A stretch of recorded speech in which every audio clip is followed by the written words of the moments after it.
আজ আমি তোমাদের সাথে সুকুমার রায়ের বাস্তব ভিত্তিক একটা কবিতা জীবনের হিসেব আবৃত্তি করে শোনানোর চেষ্টা করব। তারপর এটা বিশ্লেষণ করার চেষ্টা করব। আশা করছি সবাই শুনবে এবং ভালো লাগবে। আসসালামু আলাইকুম রহমতুল্লাহি ওয়া বারাকাতুহু।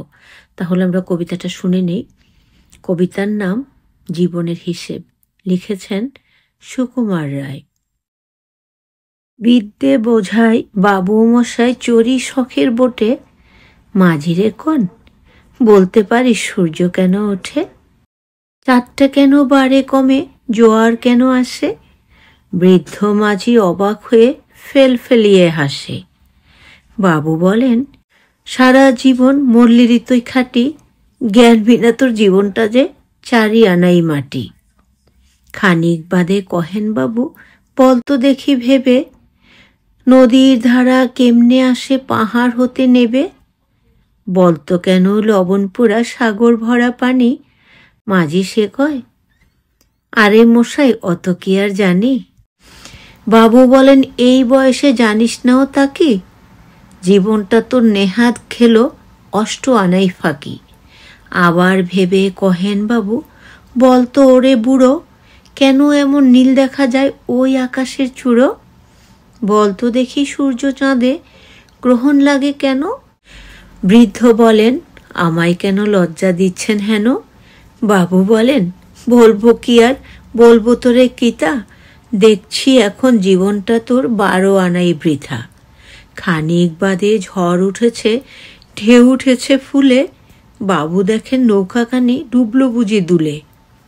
মাঝিরে কন, এ কি আপদ, ওরে ও ভাই মাঝি, ডুবলো নাকি নৌকা এবার, মরবো নাকি আজি। মাঝি শুধায়, সাঁতার যেন, মাথা নাড়েন বাবু। মুখ্য মাঝি বলে, মশাই এখন কেন কাবু, বাঁচলে শেষে আবার আমার কথা হিসেব করো পিছে, তোমার দেখি জীবনখানা 16 আনাই মিছে। এই যে কবিতাটা একটা অর্থবহ কবিতা, যার নাম দেয়া হয়েছে জীবনের হিসেব।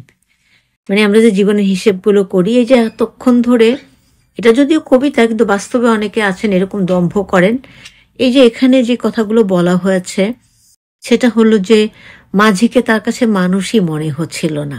তিনি মাঝিকে নানানভাবে নাজেহাল করতে চাচ্ছিলেন। একবার এই প্রশ্ন, আবার ওই প্রশ্ন, এরকম করে করে মাঝিকে ছোট করতে চাচ্ছিলেন।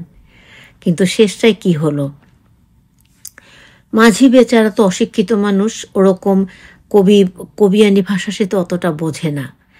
তাই মানে কবি এটাই বোঝাতে চেয়েছেন যে অহংকার আসলে কখনোই ভালো না, অহংকার হচ্ছে পতনের মূল।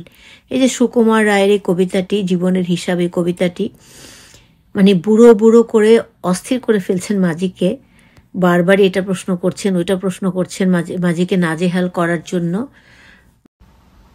কবি এখানে যেটা বোঝাতে চেয়েছেন যে অহংকার করা কখনই ভালো না, মানে তিনি নিজেকে বিদ্যে বোঝাই, মানে নিজেকে খুবই বিদ্বান মনে করে মাঝিকে ছোট করে বুড়ো বুড়ো সম্বোধন করে বারবারই তাকে বিভিন্নভাবে ছোট করার চেষ্টা করছিলেন।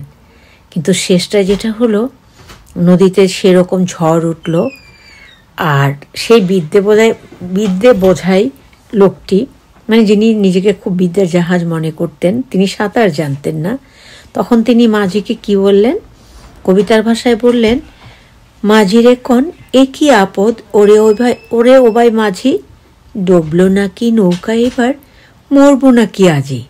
মানে জিজ্ঞেস করছেন এটা কি শুরু হয়েছে, তো ঝড় হচ্ছে, আমি তো সাঁতার জানি না, আমি কি আজকে মরে যাব।